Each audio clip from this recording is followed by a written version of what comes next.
PEC Education is one of the leading PTE Test training providers in Dhaka, Bangladesh. PEC Education started its journey in 2016 with providing one-stop PTE academic supports and services. There are several PTE courses that PEC offers both online and on campus to its students. All of the PTE courses includes PTE study materials and free PTE mock tests.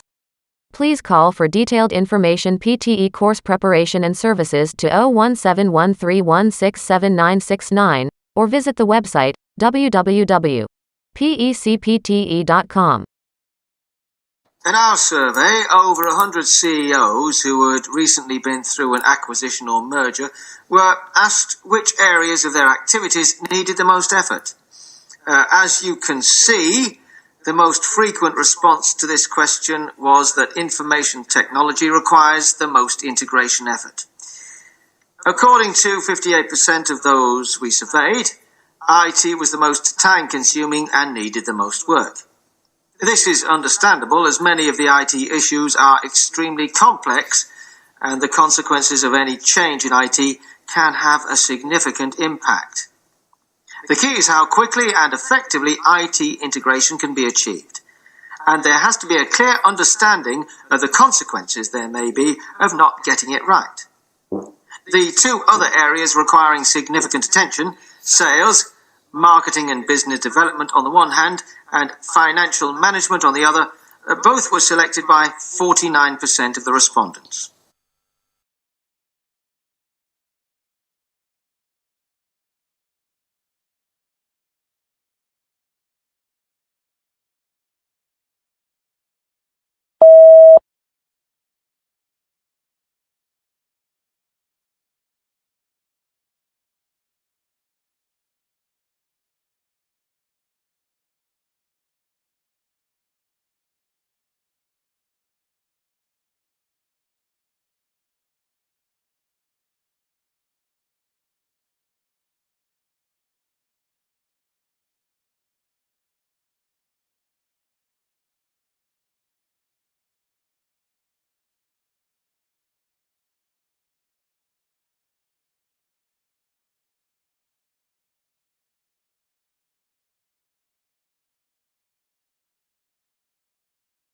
The lecturer talked about a survey done which mentioned information technology or IT needs a lot of attention. It has been backed up by data that shows IT is being used in almost every activity in the workplace. And the tasks range from complex to long-term. So, we need to be made aware of the consequences if we don't get it right.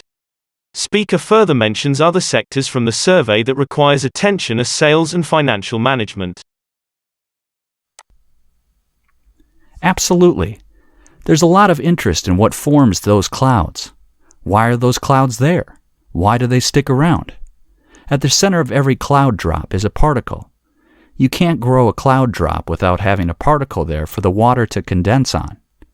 The key questions that people have not directly addressed until very recently is what actually forms those clouds.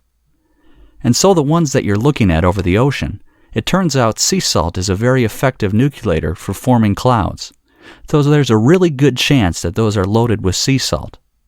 But as you go inland, you start to have pollution come from all different kinds of sources, and so different sources form clouds more effectively than others. And we're trying to unravel which sources are actually contributing to the clouds. The clouds are incredibly important players in climate change in that they reflect the light back to space. And so they're keeping things much, much cooler than they would be if they weren't there. They also play a huge role in regional weather. So we're actually starting to see shifts where having more pollution input into the clouds is affecting weather patterns. And in particular, it's actually reducing the amount of precipitation. So we're starting to see drought in areas with super high levels of air pollution.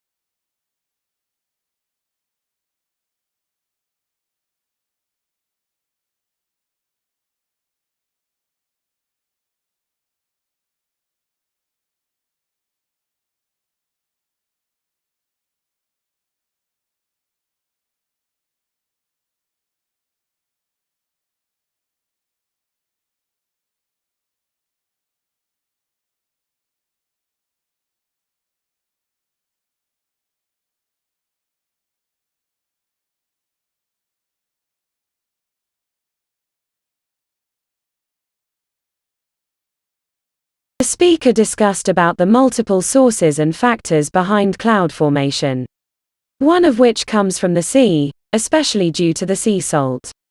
Other than that, city pollution also contributes in the droplets of clouds. Since clouds affect climate change, by observing the condition of clouds, we can predict the weather patterns. Therefore, if there is high level of pollution in any particular area, we can tell the amount of precipitation reduced, causing drought.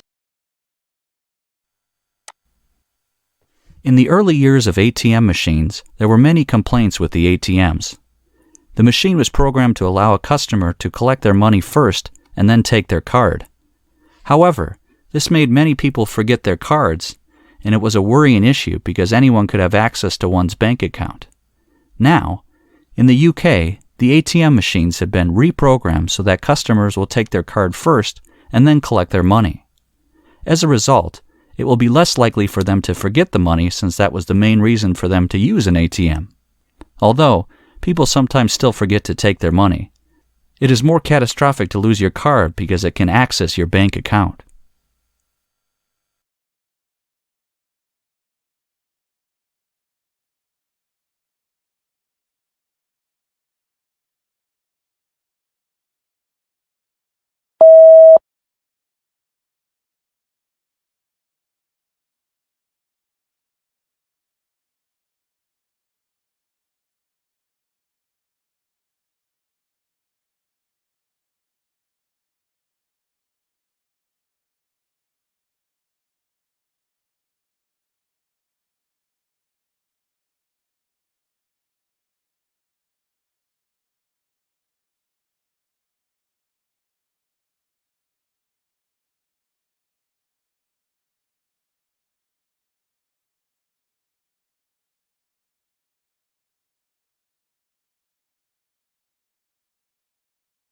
The lecturer talks about the many problems that arose during the earlier times ATM was introduced.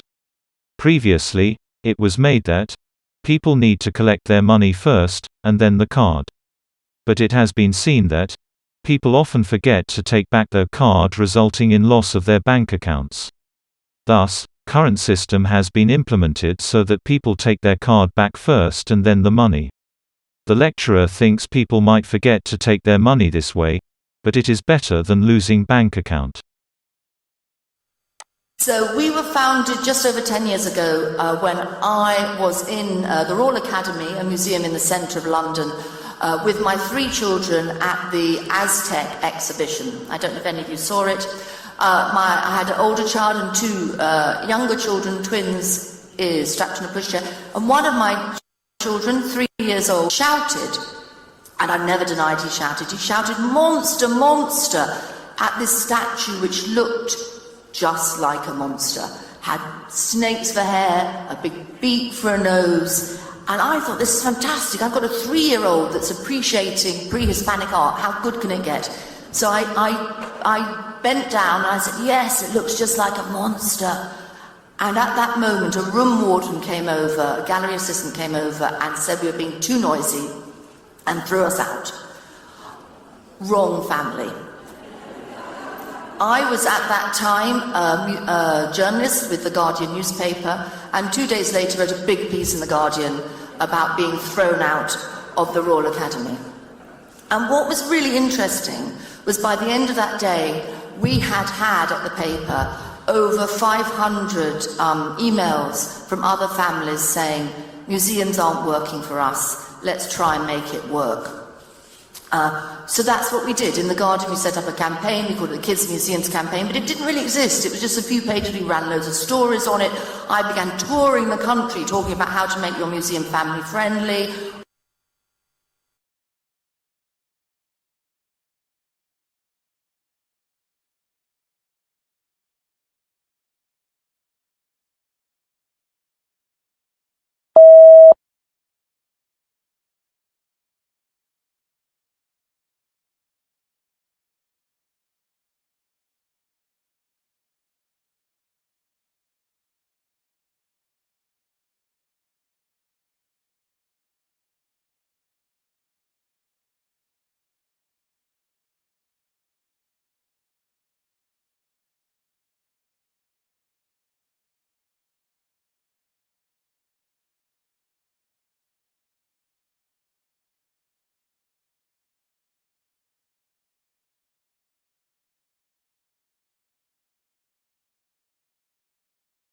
Lecturer was reminiscing about the time when she was in a museum in London with her 3 children at an exhibition.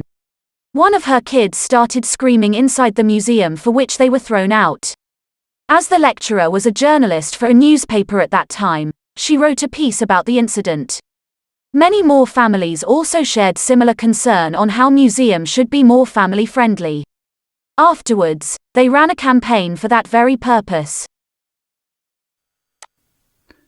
But Aristotle says the reason we need rhetoric is we have to be able to use it. To use rhetoric influence the ramble. We try to get them to understand truth. Truth is suggest, is different than rhetoric. Rhetoric is the dressing, is the body, right? Truth is the spirit, is the soul, is abstract. It doesn't have a body. It's not particular. If you want to get somebody to the truth, you might have to use some kind of tricks, right? Because most of people are not sound and can see the truth.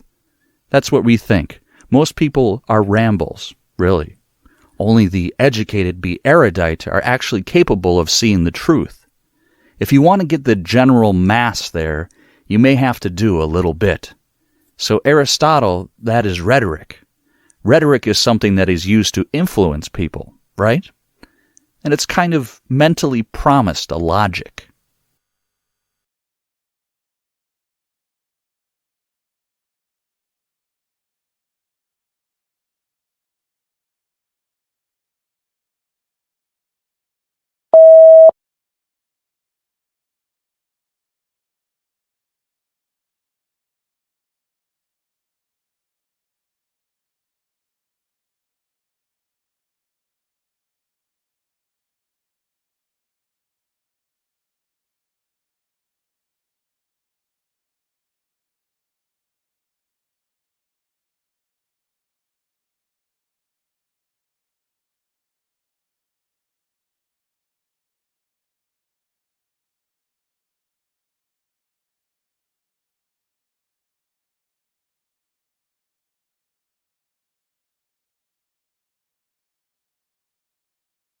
The speaker talks about the significance of truth and rhetoric while making a statement.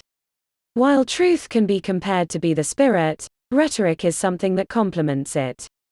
To get the truth out of someone, we need to input some creative bit, or as the speaker called it, dressing. Rhetoric, thus, is used to influence people. And it's a kind of mentally promised logic.